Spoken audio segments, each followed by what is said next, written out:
Good morning সবাইকে।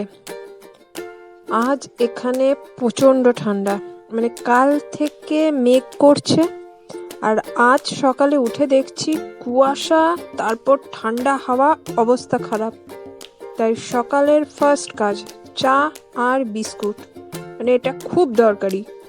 প্রচণ্ড ঠান্ডা লাগছে। আজকে গাছের দিকে কখন যাব জানি না, বাগানের দিকে যেতেই ভয় লাগছে, এত ঠান্ডা হাওয়া দিচ্ছে। যাই হোক, আগে সকালে চাটা তো খাই, মানে এটা এখন খুবই দরকারি। বাইরেটা এখনো অনেকটাই অন্ধকার হয়ে আছে, জানি না কখন রোদ উঠবে।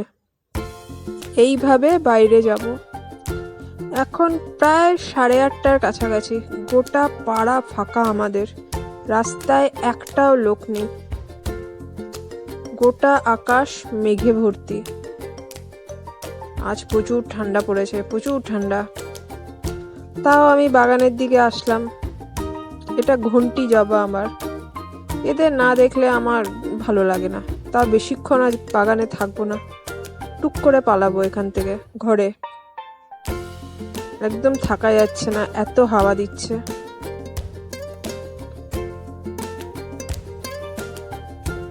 মা এখানে ঝাড় দিচ্ছে, এটা মায়ের সকালের কাজ। মাকেও বললাম যে তাড়াতাড়ি ঘরে চলে এসো, বাইরে থেকো না। অলরেডি নাক দিয়ে চোখ দিয়ে জল বেরোচ্ছে, ঠান্ডা লেগে গেছে সবার। আমি ঘরে চলে এসেছি, আজকে আর বাইরের কোনো কাজ হবে না। তাই ভাবলাম সকাল সকাল অফিসের কাজ নিয়েই বসে যাই। এভাবে লেপ, কম্বল, সোয়েটার সব পরে তারপর অফিসের কাজ নিয়ে বসবো। মা সকালে ব্রেকফাস্ট নিয়ে এসছে, ওটা খাবো, খেয়ে অফিসের কাজগুলো করতে হবে। ঠান্ডায় পুরো জমে যাচ্ছে এমন অবস্থা।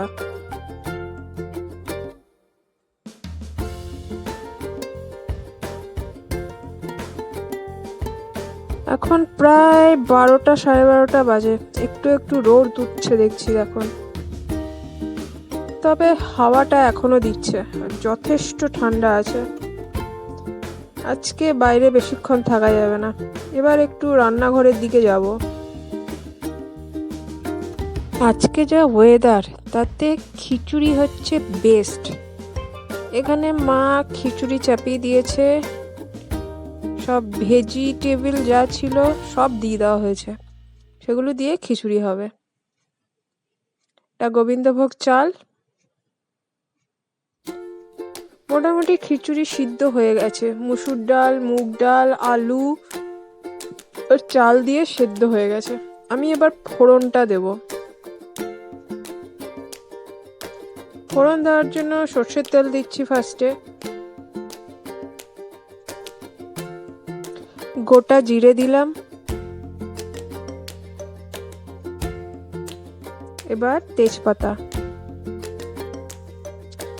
এবার দিচ্ছি পেঁয়াজ। যেহেতু মুগ ডাল এবং মসুরির ডাল দুটোই দেওয়া হয়েছে খিচুড়িতে, তার জন্য একটু পেঁয়াজ, রসুন, আদা ফোড়ন দিলে খেতে ভালো লাগবে। পেঁয়াজটাকে একটু ভেজে নেবো এখানে। এবার রসুনটা দিচ্ছি আর কাঁচা লঙ্কা, এটাকেও একটু নেড়ে নেব। এবার সব মশলা দেব। এটা হচ্ছে জিরে গুঁড়ো,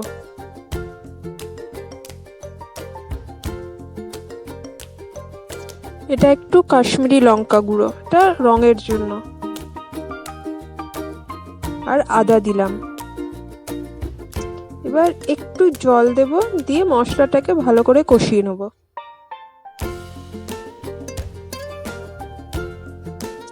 মশলা কষানো হয়ে গেছে, এবার খিচুড়ির মধ্যে এই মশলাটাকে ঢেলে দেব।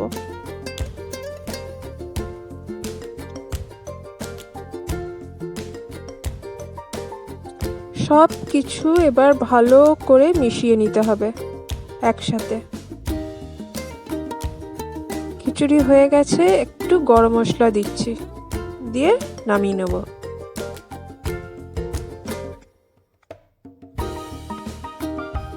ডিম ভাজবো এবার। আজকে কোনো তরকারি হয়নি খিচুড়ির সাথে, সেই জন্য ডিম ভাজা, পাঁপড় ভাজা এসব দিয়েই খিচুড়ি খাওয়া হবে। আর আজকে এত ঠান্ডা লাগছে, রান্না করার কোনো এনার্জি নেই। তাই জন্য চটজলদি যা হচ্ছে সেটাকেই রান্না করা হচ্ছে। তরকারি ছাড়াও খিচুড়ি খেতে ভাল লাগে, ডিম ভাজা তো বরাবরই ভাল লাগে আমার সব সময়।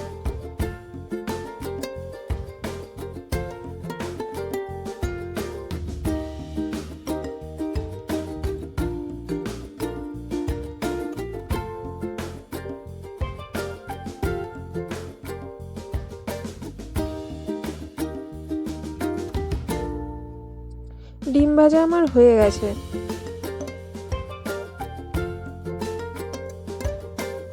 এবার পাঁপড় ভাজবো। গোল গোল যে বড় বড় পাঁপড়গুলো থাকে সেগুলোকে একটু ভেঙে নিয়েছি, দিয়ে এরকম ভেঙে একটু একটু করে ভেজে নেবো হালকা করে অল্প তেলে।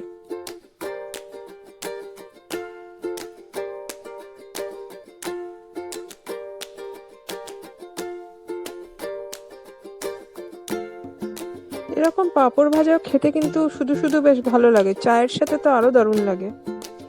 যাই হোক, আজকে এইগুলোই হবে। এখানে দাঁড়িয়ে আছে আগুনের পাশে, তাও ঠান্ডা লাগছে আমার। সব রান্না কমপ্লিট, এবার খাওয়ার পালা।